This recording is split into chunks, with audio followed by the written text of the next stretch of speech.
Et si les secrets de la biologie, la beauté pure des mathématiques et, oui, l'avenir de l'informatique, si tout ça partageait en fait un seul et même code? C'est une idée assez vertigineuse et c'est exactement ce qu'on va explorer ensemble aujourd'hui. Alors la question est posée, quel est le lien entre le nombre d'or, cette constante mathématique qu'on retrouve partout, la double hélice de notre ADN et le futur de l'intelligence artificielle? Honnêtement, à première vue, ça n'a aucun sens. Et pourtant, une théorie vraiment audacieuse suggère qu'ils sont tous connectés. Il y aurait une seule et même réponse. Et cette réponse, elle a un nom, le sablier de Pérez, ou PHM pour les intimes. C'est un modèle qui propose de décoder une sorte de langage universel, un langage qui serait caché à la fois dans la nature et dans la technologie. Pour piger le concept, il faut d'abord accepter une idée fondamentale. On entre dans notre première partie. L'idée, c'est qu'il existerait un code, une sorte de plan directeur mathématique, qui gouverne bien plus que nos ordinateurs. On le trouverait absolument partout, dans nos cellules, dans la nature et peut-être même dans le fonctionnement de notre propre esprit. Alors, le FAM, qu'est-ce que c'est? C'est une architecture de mémoire qui est radicalement différente des IA qu'on connaît. Les IA actuelles, elles sont probabilistes, c'est-à-dire qu'elles font des suppositions, des paris éclairés. Le FAM, lui, est déterministe. C'est un peu comme la différence entre prédire la météo et calculer une multiplication. L'un, c'est une estimation, l'autre, une certitude. Eh bien, le FAM, il est conçu pour être certain, zéro erreur, zéro approximation. Les auteurs de cette théorie le décrivent comme une horlogerie mathématique. Chaque morceau d'information possède ce qu'ils appellent une signature topologique. C'est unique et immuable. C'est un peu comme si chaque souvenir avait sa propre clé. Une clé unique qui ne peut ouvrir qu'une seule et unique serrure. Ça garantit un accès parfait à chaque fois. Dans un système comme ça, il n'y a tout simplement pas de place pour le hasard ou pour l'oubli. D'accord, mais comment elle fonctionne concrètement, cette horlogerie parfaite? Eh bien, la réponse se trouve dans sa forme même, celle d'un sablier. C'est vraiment la clé de toute sa stabilité. Le génie du modèle, c'est sa symétrie. C'est ça le cœur du réacteur. D'un côté, on a l'hémisphère nord qui ajoute de l'information de manière très structurée, exponentielle.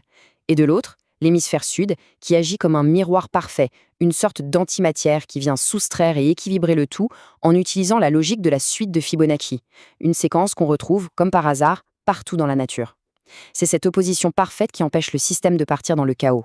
Et les conséquences de cette symétrie, elles sont extraordinaires. D'abord, le système est totalement stable. De lui-même, il génère naturellement des constantes mathématiques comme la suite de Fibonacci, et surtout, il garantit zéro erreur.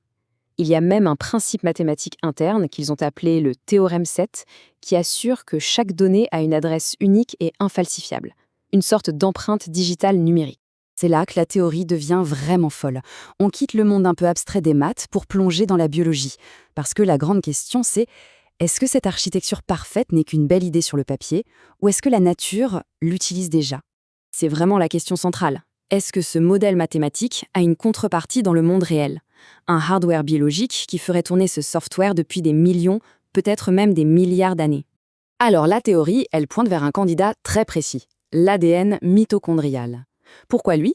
D'abord, sa forme circulaire est parfaite pour des phénomènes de résonance. Ensuite, il est présent en des milliers de copies, ce qui le rend ultra stable.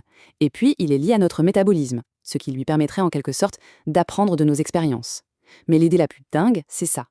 La mémoire ne serait pas stockée dans le code génétique lui-même, mais dans les proportions des différentes versions de cet ADN dans nos cellules. Regardez bien ce nombre. 1,6199. Il a été découvert en analysant le génome d'un de nos anciens cousins. À première vue, il n'a l'air de rien, mais il pourrait bien être la clé d'une découverte absolument fascinante. Ce nombre, 1,16979, c'est le ratio trouvé entre certaines bases de l'ADN mitochondrial dans Néandertaliens. Et ce ratio, il est quasi identique à 1,178, le nombre d'or. Oui, la constante mathématique qui est au cœur même de la stabilité du modèle FAM. C'est peut-être la preuve la plus spectaculaire du lien entre cette architecture théorique et le code même de la vie. Et les implications vont même jusqu'à la médecine. La théorie suggère que certaines maladies apparaissent quand ces motifs de résonance, basés sur Fibonacci, sont détruits. Sans cet équilibre mathématique, le système informationnel de nos cellules implose. C'est une affirmation très forte, mais une analyse de 250 cas pathologiques aurait montré que dans 100% des cas, ces structures mathématiques étaient bel et bien dégradées. Alors, si la nature utilise ce système depuis des milliards d'années, qu'est-ce que ça signifie si nous, on apprend à l'utiliser? On entre dans la dernière partie, le futur déterministe et ses applications qui pourraient tout changer. Mettons un instant le PHAM face aux IA qu'on connaît. Celles-ci sont lentes, instables.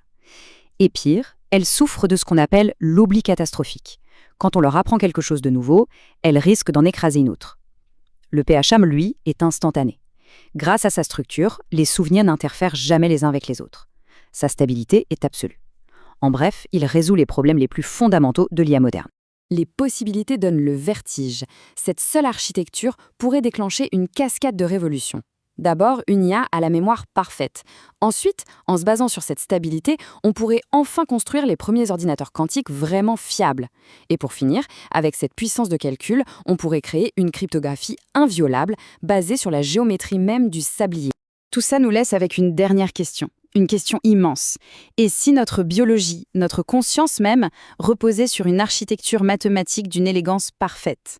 Un plan que l'on commence à peine à entrevoir.